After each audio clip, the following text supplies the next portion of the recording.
ہر طرح کی تعریف اللہ کے لیے ہے جو اپنی مخلوقات سے واقف ہے، جو اپنی تقدیر میں دوربین ہے، جو اپنی بخشش میں کرم والا اور اپنی تدبیر میں حکمت والا ہے۔ اس کی ذات پاک ہے اور اس کے لیے حمد ہے۔ اس نے مخلوق کو پیدا کیا تاکہ وہ اس کی عبادت کریں، ان پر انعام کیا تاکہ وہ اس کا شکر بجا لائیں۔ میں اس پاک ذات کی حمد بیان کرتا ہوں اور شکر بجا لاتا ہوں۔ اللہ نے ایسے احکام اپنے بندے پر مشروع کیا جو انہیں اس سے قریب و نزدیک کرتے ہیں، اور ایسا خیر و فضل عطا کیا جو اس کے لیے کافی ہے اور اسے اللہ کے سوا دوسرے سے بے نیاز کرتا ہے۔ میں گواہی دیتا ہوں کہ اللہ کے علاوہ کوئی معبود نہیں، وہ یکتا ہے، اس کا کوئی شریک نہیں، جو کمال صفات سے متصف اور خوبصورت نوازشوں سے معروف ہے۔ میں گواہی دیتا ہوں کہ ہمارے سردار اور نبی محمد اللہ کے بندے اور اس کے رسول ہیں۔ آپ تمام مخلوق میں سب سے اعلیٰ درجہ اور سب سے معزز مرتبہ والے ہیں۔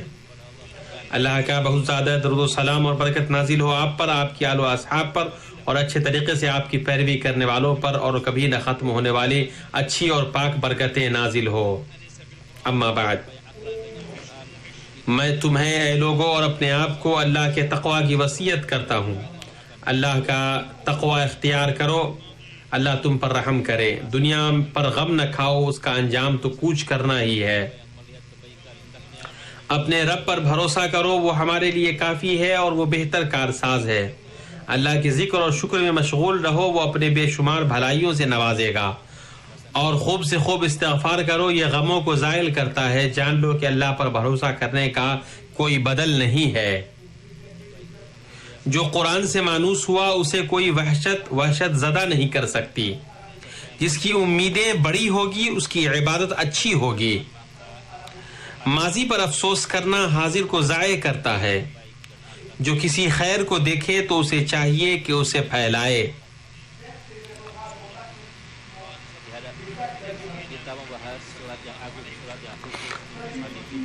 جس نے امید بڑی کی اس کی عبادت اچھی ہوئی۔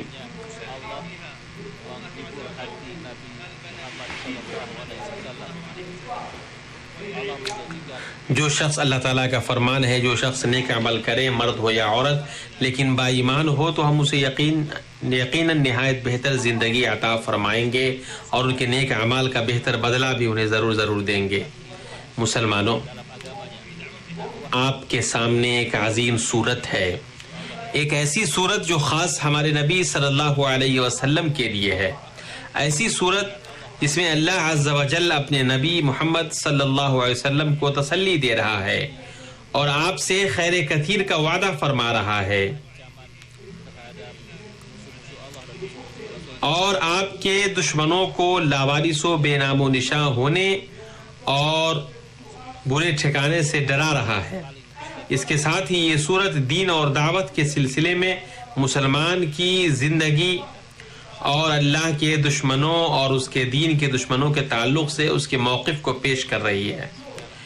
یہ عظیم صورت بندے کے تئیں اللہ کی حفاظت و نگرانی، اس کو ثابت قدم رکھنے اور اپنے نبی اور مومنوں کے لیے اچھا وعدہ، اور ظالم و کافر اللہ اور اس کے رسول کے دشمنوں کے لیے بڑی وعید کو بیان کر رہی ہے۔ یہ چھوٹی صورت ہے، بلکہ قرآن کریم کی سب سے چھوٹی صورت ہے۔ ایک ایسی صورت جو کتنی زیادہ خوبصورت ہے، اس کے فوائد کتنے بھرپور ہیں اور اس کی برکتیں کتنی زیادہ ہیں۔ یہ سورہ کوثر ہے۔ بسم اللہ الرحمن الرحیم۔ یقیناً ہم نے تجھے حوض کوثر اور بہت کچھ دیا ہے، پس تو اپنے رب کے لیے نماز پڑھ اور قربانی کر، یقیناً تیرا دشمن ہی لاوارث اور بے نام و نشاں ہے۔ اس معزز صورت میں اللہ عز و جل اپنے نبی و خلیل اور مصطفیٰ محمد صلی اللہ علیہ وسلم کو معزز و خوشکن پیغام کے ذریعے خطاب فرما رہا ہے۔ ایک ایسا خطاب جو اس ربانی نوازش اور الہی عطا پر مشتمل ہے۔ یقیناً ہم نے تجھے حوض کوثر اور بہت کچھ دیا ہے۔ کوثر جنت میں ایک نہر ہے، جیسا کہ اس تعلق سے صحیح اور صریح حدیث میں وارد ہوا ہے۔ بلکہ ابن عباس رضی اللہ عنہما نے فرمایا، جنت میں موجود نہر جنت میں موجود نہر کوثر ان جملہ خیر کثیر میں سے ہے جو اللہ نے اپنے نبی محمد صلی اللہ علیہ وسلم کو عطا کیا ہے۔ جب سب سے کمتر جنتی کو جنت میں دنیا کے 10 گنا برابر عطا کیا جائے گا تو اللہ کے رسول کے بارے میں تصور کیجئے کہ آپ کو کتنا ملے گا اور کتنا اللہ نے آپ کے لیے جنت میں تیار کر رکھا ہے۔ کوثر کثرت سے ماخوذ ہے جو کثیر، بے پایا، جاری اور بغیر رکے اور منقطع ہمیشہ رہنے کے معنی میں ہے، منقطع ہوئے بغیر ہمیشہ رہنے معنی میں ہے۔ کوثر قرآن، حکمت، نبوت، دین، حق، ہدایت اور ہر وہ چیز جس میں دنیا اور آخرت کی سعادت ہے اس کا خیر کثیر ہے۔ کوثر وہ ہے جس کے فیض کی کوئی انتہا نہیں، کوثر وہ ہے جس کی تعداد کو گنا نہیں جا سکتا، اور کوثر وہ ہے جس کی دلالتوں کی کوئی حد نہیں۔ پھر اللہ نے فرمایا پس تو اپنے رب کے لیے نماز پڑھ اور قربانی کر۔ اللہ نے اپنے نبی محمد صلی اللہ علیہ وسلم کو حکم دیا کہ آپ ان 2 عظیم عبادتوں نماز اور قربانی کو جمع کریں۔ نماز اور قربانی ایسی معزز عبادت ہے جن کے ذریعے اللہ کا تقرب حاصل ہوتا ہے۔ سب سے معزز بدنی عبادت نماز ہے۔ بندے کے لیے نماز میں جو چیزیں جمع ہوتی ہیں وہ اس کے علاوہ تمام دوسری عبادتوں میں جمع نہیں ہوتی ہیں۔ نماز قلب و جوارح کے خضوع اور عبادتوں کی مختلف اقسام میں منتقل ہونے سے عبارت ہے، جیسا کہ صاحبان دل اور عالی ہمت افراد اس کو جانتے ہیں۔ قربانی سب سے معزز مالی عبادت ہے، اور قربانی میں اللہ کے لیے ایثار، اس کے ساتھ حسن ظن، قوت یقین اور اللہ کے ہاتھ میں جو کچھ ہے اس پر بھروسہ، یہ ساری چیزیں جس طرح جمع ہوتی ہیں وہ ایک عجیب چیز ہے جب اس کے ساتھ ایمان و اخلاص بھی ملا ہوا ہو۔ نماز اور قربانی کا حکم فائے عاطفہ کے ساتھ آیا ہے جو کہ سببیت پر دلالت کرتی ہے، جیسا کہ اہل علم فرماتے ہیں اللہ تعالیٰ نے جو آپ کو کوثر اور خیر کثیر عطا کیا ہے اس کا شکر بجا لانے کا نماز اور قربانی سبب ہے۔ مسلمانوں، نبی صلی اللہ علیہ وسلم اپنے رب کے حکم کو بجا لائے۔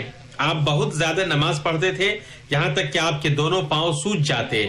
آپ بہت زیادہ قربانی کرتے یہاں تک کہ حجۃ الوداع کے موقع سے آپ نے اپنے ہاتھوں سے 63 قربانی کا جانور ذبح کیا۔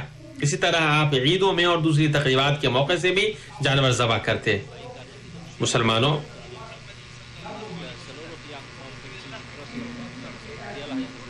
اس عظیم سورت کا آخر اس سورت کے مقصد کی تفسیر کر رہا ہے اور اس کی غایت کو واضح کر رہا ہے۔ یقیناً تیرا دشمن ہی لاوارث اور بے نام و نشاں ہے۔ آپ سے بغض رکھنے والا ہے محمد، نفرت کرنے والا اور آپ کو ناپسند کرنے والا ہی ابتر ہے، یعنی ذلیل جڑکٹا جس کا نہ کوئی وارث ہو اور نہ کوئی نام و نشان ہو۔ ابتر ایسا بانج ہے جس سے نہ کوئی خیر، نہ کوئی عمل صالح اور نہ کوئی نیک اولاد نکلے۔ ابتر ہر وہ شخص جو محمد صلی اللہ علیہ وسلم سے عداوت و بغض رکھنے والا، اس دین اور اس کے پیروکاروں سے دشمنی رکھنے والا ہے۔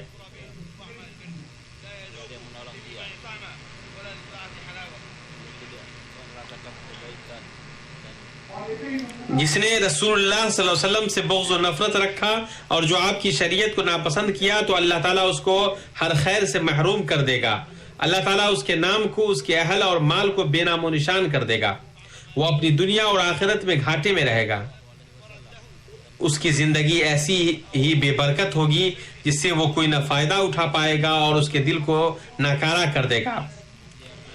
چنانچہ وہ نہ تو خیر کو قبول کرے گا اور نہ ہی اس کا دل اسے معرفت اور محبت کے لائق بنائے گا۔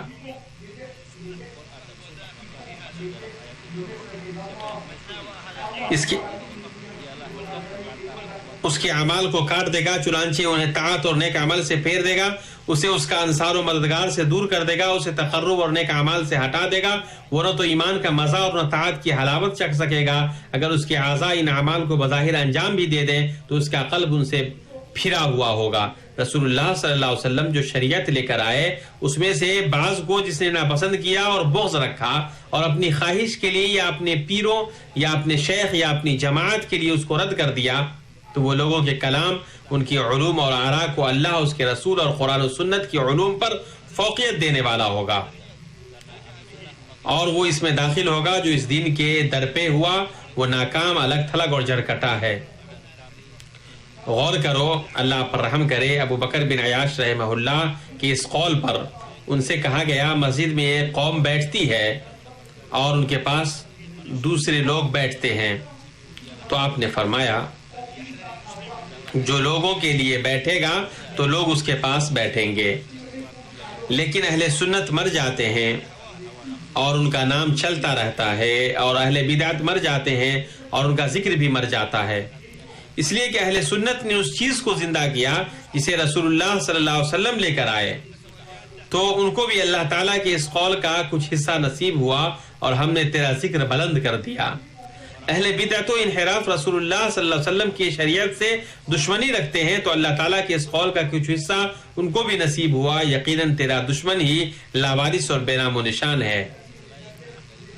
محمد صلی اللہ علیہ وسلم جو لے کر آئے ہیں اس سے بغض رکھنے والا اور نفرت کرنے والا ہر محروم و بے نام و نشان کا یہی حال ہے۔ اپنی خواہش یا اپنے مسلک یا اپنے شیخ یا جماعت یا گروہ کی برتری یا دنیا اور اس کی رغبتوں میں مشغول رہنے کی وجہ سے مسلمان کو ڈرنا چاہیے کہ رسول اللہ جو شریعت لے کر آئے ہیں اس میں سے کسی بھی چیز کو ناپسند کرے یا اسے رد کرے۔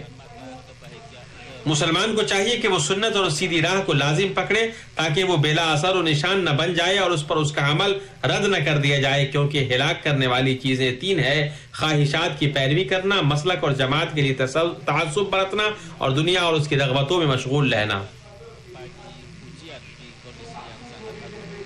بھائیو، اس بغض، ناپسندیدگی اور نفرت کے مقابلے میں مولا عز و جل نے اپنے حبیب نبی خلیل محمد کو، ان کے متبعین کو، ان کی محبت سنت اختیار کرنے والوں میں سے سچے لوگوں کو یہ کوثر عطا کیا، ان کو دنیا اور آخرت کا خیر عطا کیا، ان کو دنیا میں ہدایت، مدد، تائید، آنکھوں کی ٹھنڈک، نفس کی خوشی، شرح صدر، اللہ کا ذکر کرنے والا بہترین دل، اپنی محبت اور ایسی نعمت جس کی جیسی دنیا میں کوئی نعمت نہیں ہے عطا کیا۔ اسی طرح آپ نے نبی صلی اللہ علیہ وسلم کو آخرت میں وسیلہ، مقام محمود، حوض مورود اور شفاعت کبریٰ عطا کیا، اور اس عظیم مقام پر حمد کا جھنڈا عطا کیا۔ اس کے بعد اے اللہ کے بندو، مسلمان جب اس عظیم کوثر کا تتبع کرتا ہے جسے اللہ نے اپنے نبی محمد صلی اللہ علیہ وسلم کو عطا کیا ہے، تو وہ اس کو نبوت اور اس کی حفاظت میں اور قرآن کریم اور اس کی حفاظت میں حاصل کرے گا۔ اللہ کے دین کی حفاظت میں، سنت مطہرہ میں اور دین اسلام کے عظیم پھیلاؤ میں اور ان پیروکاروں میں جو زیادہ ہو رہے ہیں، کم نہیں، مضبوط ہو رہے ہیں، کمزور نہیں پائے گا۔ یہ سب کے سب اللہ کے نبی صلی اللہ علیہ وسلم اور آپ کے دین کی تعریف میں رطب اللسان ہیں، آپ سے محبت کرتے ہیں، آپ کی حفاظت کرتے ہیں، آپ کا دفاع کرتے ہیں، آپ کے دین اور کتاب کی حفاظت کرتے ہیں اور آپ کے شریعت کی تعظیم کرتے ہیں۔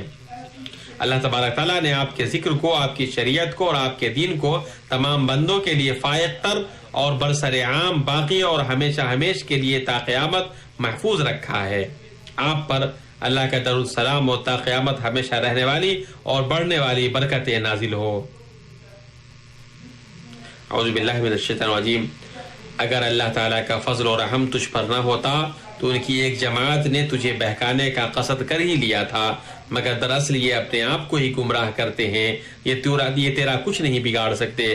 اللہ تعالیٰ نے تجھ پر کتاب و حکمت اتاری ہے اور تجھے وہ سکھایا ہے جسے تو نہیں جانتا تھا، اور اللہ تعالیٰ کا تجھ پر بڑا بھاری فضل ہے۔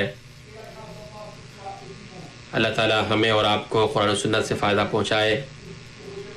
میں اپنی یہ بات کہتا ہوں اور اپنے لیے اور تمام لوگوں کے لیے مغفرت طلب کرتا ہوں، بے شک وہ بخشنے والا غفور الرحیم ہے۔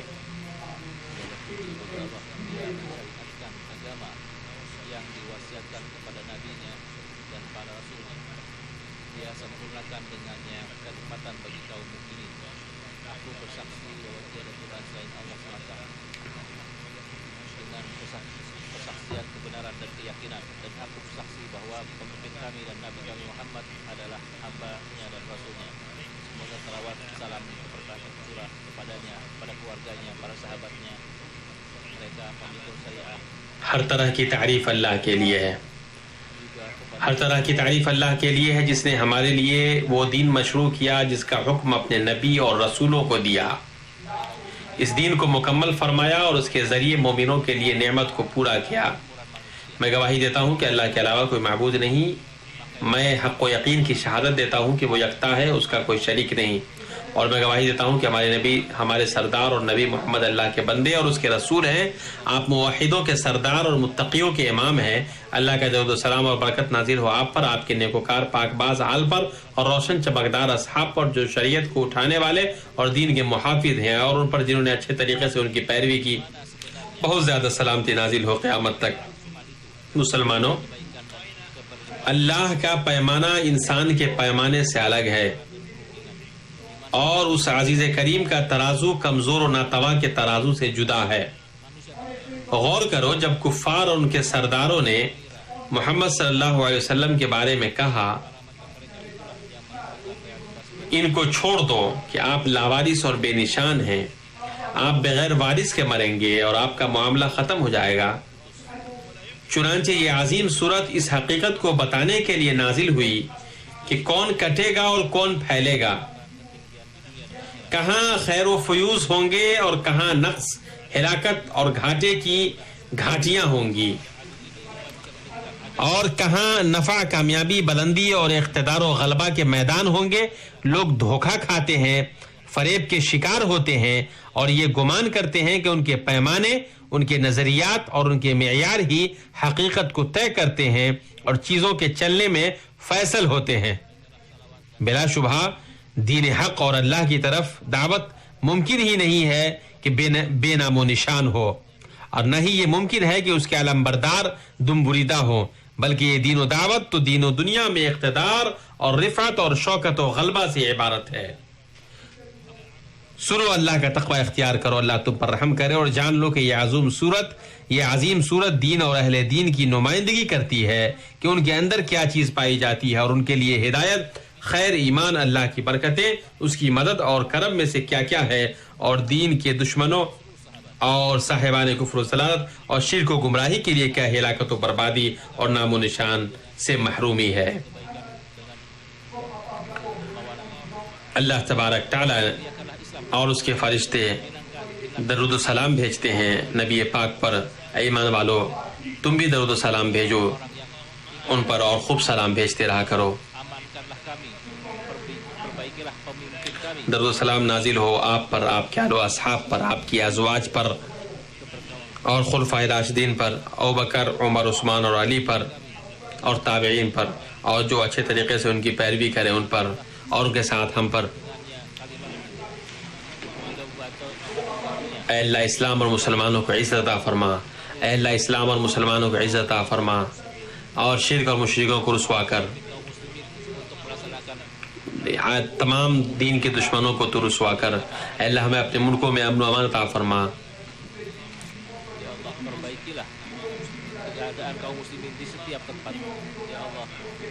اے اللہ ہمارے اماموں کو تو توفیق دے، خادم حرمین شریفین کو، کہ وہ تیری اطاعت کریں اور مسلم اور مسلمانوں کی مدد کے لیے کام کرتے رہیں.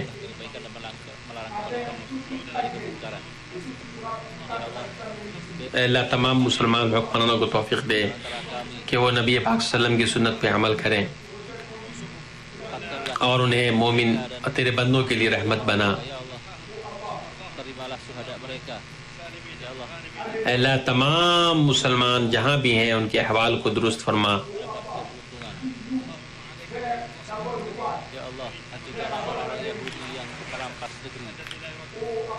اے اللہ مسلمانوں کو توفیق دے کہ وہ امر بالمعروف کا حکم کرے، معاصی سے روکیں، گناہوں سے اجتناب کریں. اے اللہ ہمارے فوجیوں کی مدد فرما.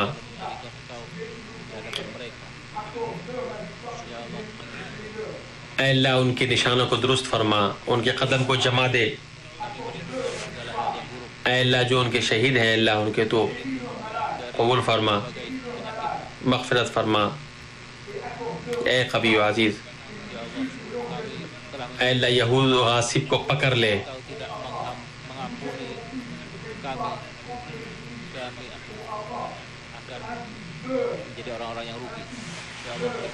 اے اللہ ہم ان کے شرور سے پناہ چاہتے ہیں. اے اللہ ہم تجھ سے ہر طرح کی عافیت طلب کرتے ہیں اور عافیت پہ شکر ادا کرتے ہیں. اے اللہ ہم تجھ سے برس، جنون اور جذام سے پناہ چاہتے ہیں اور ہر طرح کے بری بیماریوں سے. اے اللہ ہم نے اپنے نفس پہ ظلم کیا، اگر تو ہماری مغفرت نہیں فرمائے گا